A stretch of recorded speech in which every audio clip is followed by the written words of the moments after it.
this is obviously the best scene, right? Episode 20 here, Mushoku Tensei. Lilia is like, I have protected the precious. Precious. Oh yeah, this anime. Yeah, it is such an etchy anime, man. Like, don't worry, I have protected the precious Patsy. I know it's so important for you. Oh God. Yeah, she's like, I almost drowned with my daughter in the first moment here, and then we get enslaved, you know, and me and my daughter, we get put in this slave camp and so on. But I protected your Pantsu, don't you worry, master. That little thing for Sylphy too, but yeah, the collection is like, oh my god. Oh, I love this anime, but holy moly, it's an etchy, pervy, joking anime. Like, yeah, the main character is like, thank you, bonus mom, thank you for protecting my... yeah, my precious Pantsus. It's like, you know, if the Lord of the Rings, right, instead of being a ring, it was Pantsu instead, yeah. That's kind of it. But anyway, obviously, Lilia, right, is very supportive of Rudeus, as you know, earlier. And I'm guessing, right, that Aisha... I don't think Aisha knew. Eris said Aisha knew all along, but I don't really buy it. So... at this moment, she's like, Onishan! Sorry for calling you a hentai, even though you clearly are a hentai, but I love you, Onishan, right there. And Eris then says, oh, see, she always knew, so it's no problem, right? She always knew you were her hentai, Onishan, but I doubt that. I don't think she knew all along. I felt that, because obviously, when he gave her his protector, right, he told her that, it's like, I had it for a long time, and then she answered like, Wakata, you know, I get it, right? So, I would say at that moment, of course, little Aisha figured it out that it was her brother all along, right? When she got the protector. Yeah, I think so. Eris, yeah, I think it doesn't make any sense if she always knew. It'd be kind of weird. Unless if she, of course, was just teasing him by insulting him on purpose. My brother is a perv, yeah, like this, but I don't think so. I think she had this moment she figured it out, right? You also... I mean, it was behind the cart, but at the same time, though, that Pantsu scene, right? She probably also saw her mom being like, I have a precious Pantsu for you, my master, right? She probably saw mom also showing the Pantsu, right? So, that's a good sentence, yeah. she probably saw her mother showing her the Pantsu collection, yeah, I guess so, right? So, that also probably made her understand, right? That, oh yeah, this is my brother, my precious... older brother with his precious Pantsu. Yeah, it's like she probably figured out at that time as well, right? It probably helped her to realize that it was her brother, of course, given her mother has been protecting those Pantsus. Yeah, I really rated this thing, right? So right now it's obviously been Black Week, right, or Black Friday, right, and Cyber Monday tomorrow. And during Black Friday, you can obviously buy a lot more figurines and so on, right? So I've been looking at buying a lot of the figurines. Looking at Eris one, looking at Roxy one and so on, maybe. I'm looking at the One Piece ones, and this is huge 02 one, that even though Darling Frost is very old, I'm thinking of buying it because it's like this kind of big, right? So I'm like, I could buy this 02 figure, it's like half off right now, and I don't know. But I have to admit that I do feel it's otaku vibe. Yeah, I do feel the otaku vibe because I'm also sitting right now and looking at a lot of figures, right? But not to waste all my money, not to burst all my whole wallet, right? I have some kind of like, some kind of budget, like $800, $1,000, something like that. That's kind of where I am trying to aim at my Black Friday buying. And I need to buy some new shoes and so on, so I'm trying to like manage that. So after this thing right now, I am gonna sit again and look at my different, otaku orders. Because I want to buy a kettlebell, a new kettlebell, and I want to buy some training shoes because they're ruined. And then and the rest of the money I'm gonna go to basically anime figurines. So you know, I get this guy, you know, I get this collection of Pantsu and so on. I get it, and the figure collection.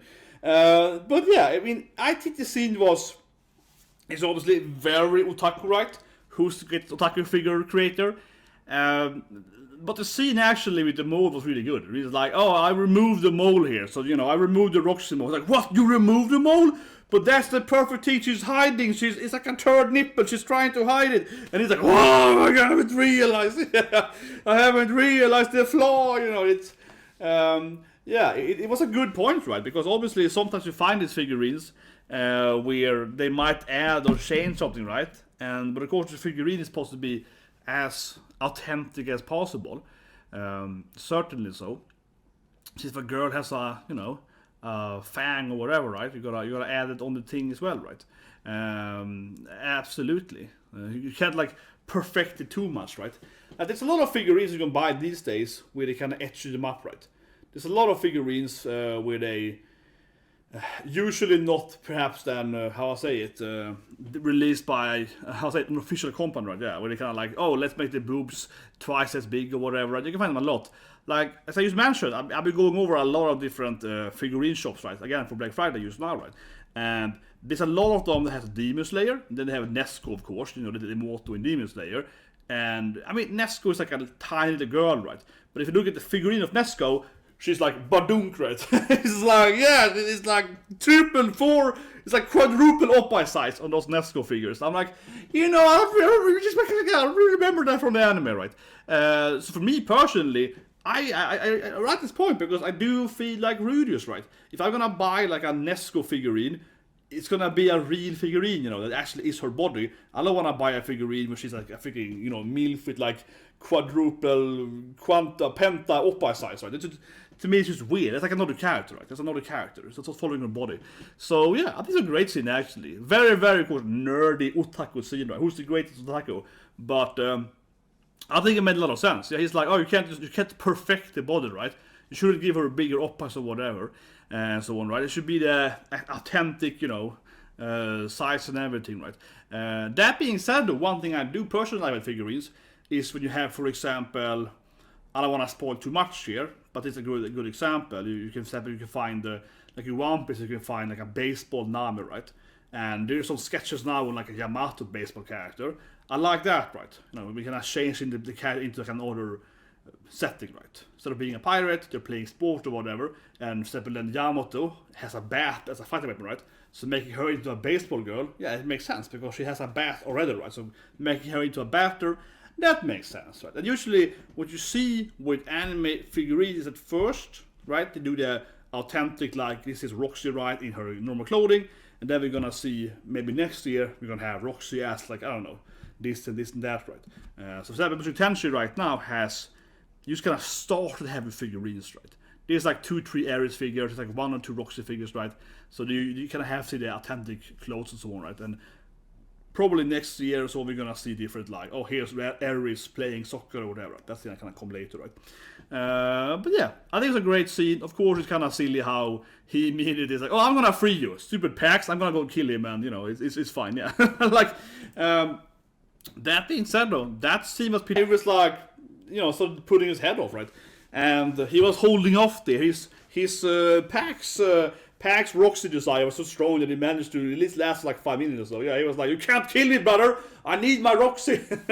I do, as I mentioned last week, I do love that Pax, of course, kidnapped Aisha and so on, and never told anyone. Yeah, he's like, my Roxy's gonna come and save them, right? Yeah, you never told anyone, but yeah, not the smartest guy. And his whole idea of kidnapping the guard's family, their daughters or whatever and so on, it's obviously very etchy strategy, I suppose, but yeah, incredibly stupid system for a guard, right? You need to trust you and so on. You need to pay them and so on. I don't understand why he even would do that.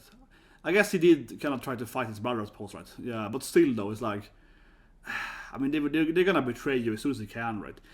What we have seen in history though, and it's kind of uncommon doing it for guards, but it's pretty common doing it for nobles though. It's pretty common doing it for nobles back in medieval time. So for example, when you're gonna have, for example, Stockholm's bloodbath, when classic, when the dance people just killed all the Swedish nobles. Then they first kidnapped all their wives, right, and daughters and so on. And then their husbands had to go, right, to this meeting, and then they killed them all, right. So you've seen that in history, of course. But then usually, you know, you take someone's daughter, right, so like a princess or something. Yeah, you kidnap someone, like, you know, or like, I guess nothing you did back in the past, you trade in kids, right? Like, you get my daughter, I get your daughter, and you trade those, yeah, you trade like a princess each, right? So then you can't go to war because I kill your daughter, right? Yeah. That thing is more common. This guy just kidnapped like random commoners. So he's obviously very etchy. But yeah, it's kind of stupid. Random commoners' lives aren't that much worth.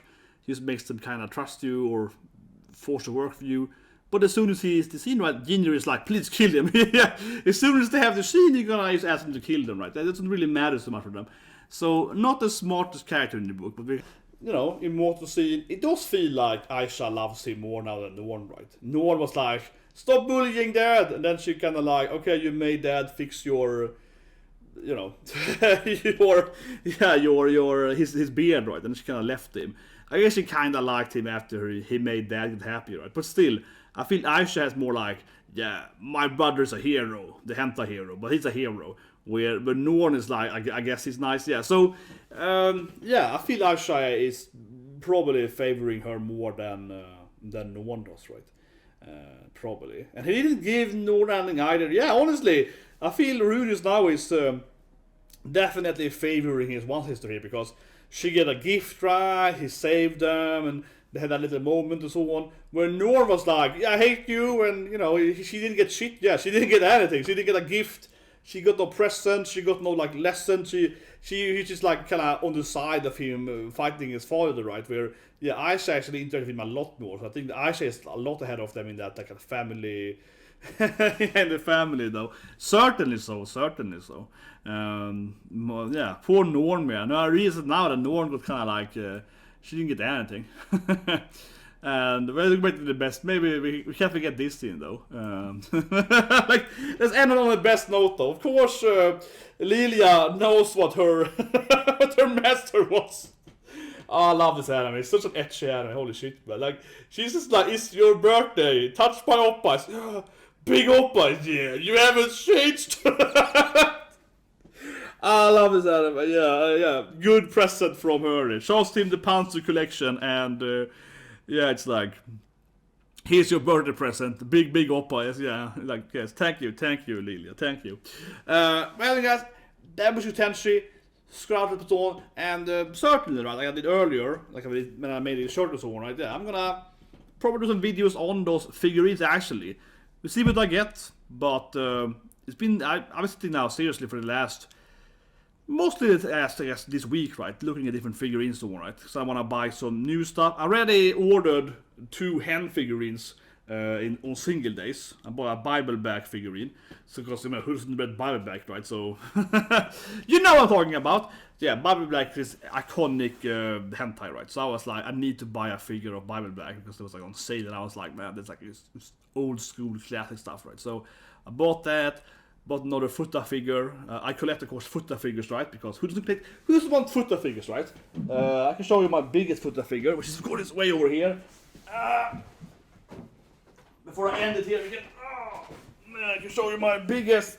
Here's my biggest figure, right? My biggest Futa figure. Yeah, I showed it in another video earlier, right? But here's the biggest Futa figure I have, right? This huge Futanari figure. She's like almost 40 centimeters, 37. So yeah, 36 and a half, I think. This is massive. See, the box is really massive. It's like half my size, right? it's like my whole torso. And you can, of course, she got both genders and everything. So I don't know. It doesn't exist that many Futa figures, but it's one few of them, and I bought 2 new ones now then for single days. But yeah, sorry for that. I'm also gonna buy some more figures today. I'm looking at maybe like a huge Nami one. That's 02 one, was like this big. Maybe an Elsa one, like a happy Elsa one, and so on. Anyway, I'm nerding out, guys. See you guys tomorrow with Vampire. See you guys and have a great day.